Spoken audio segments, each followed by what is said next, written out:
I'm Kerry Koitzsch, and I work for a company called Images Big Data Systems. And we're very Lisp-centric. We do a lot of common Lisp. We do a lot of computer vision. That's our main focus. And we always end up talking about the same things. And as kind of a side effect of last time when I brought my box of Lisp stuff, we end up always talking about the same two questions at my company, which is,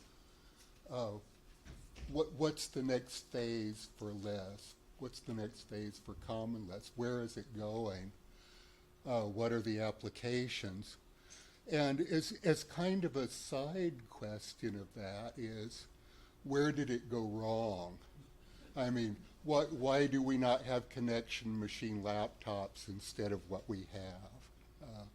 So we end up going down that rabbit hole quite a bit. And as a result of that, and as a result of moving one of our facilities to Germany, we end up with boxes and boxes of Lisp stuff. And I thought, you might be amused by some of the things we found.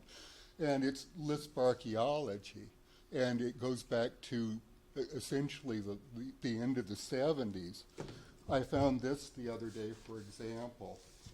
If you remember way back in the mists of time when computer science was a hobby domain, hobbyists were using computers.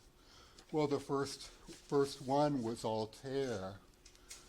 Altair ran on 8-inch floppy disks, CP/M. This is an original CP/M that just came up in our pile of stuff. And for me, this is where it began. I started building Altairs. I used kind of the generations after that. I used the Byte magazine as my Bible, which was computer hobbyists. There are no commercial applications here. It's how to make your own PC boards, how to do chess problems in assembly language. That's kind of the next sort of step in that. And then it kind of got into the universities. This book is called Anatomy of Lisp. You may have seen this one by John Allen. John Allen taught at my university, which was like, it was late 70s. And we had a half Lisp, half Prolog course. We also had an AI course in Lisp at that time. Symbolic sponsored it in San Francisco. Eventually they had a lab in Stanford, and I also was there for some time, gradually learning Lisp. It's kind of like gravity, as all of you know. You just get sucked in and there's no escape. So Anatomy of Lisp came next in this. And then there's the whole spectrum of future developments and eventually the commercial Symbolics itself with all its manuals.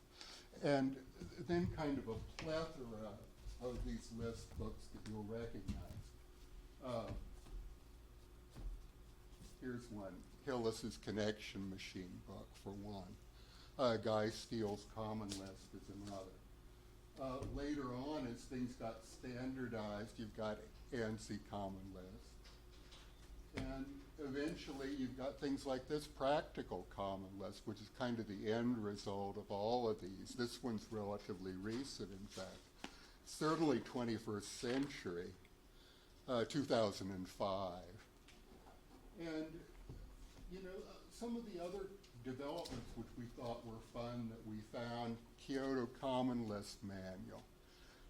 We went through this whole phase. I've been doing the same stuff for 40 years with computer vision. Here's some proof of it. I was the photographer. I was the centerfold for AI Magazine with this. This is autonomous vehicles. But, it's not now with Elon Musk. It's 1988. And they were already running them in the desert. So, why did this fail?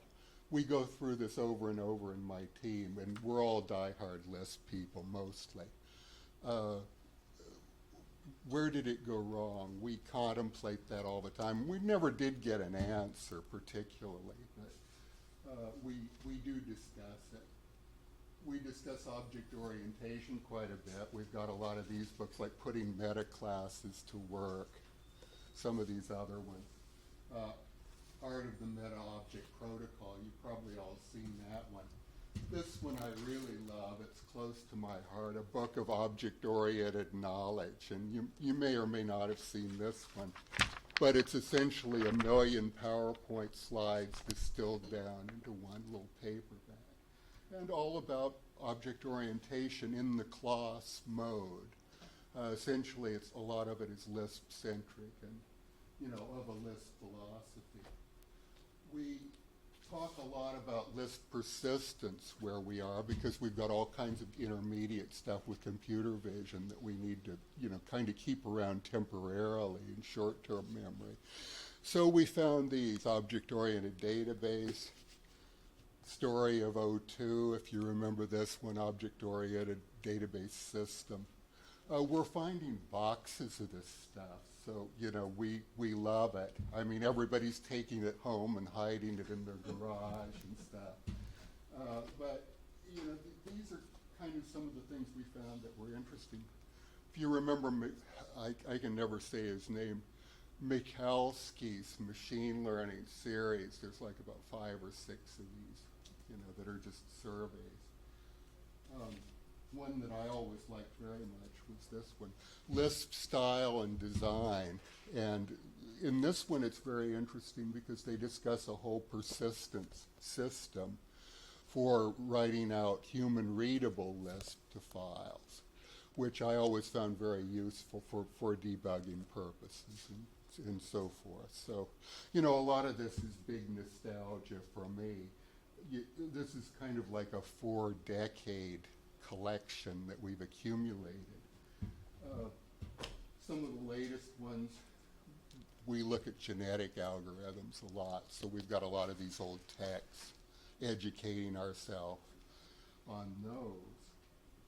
And, some of the classics too. Winston and Horn's Lisp, you've seen this one, I'm sure. Some of the weirder ones.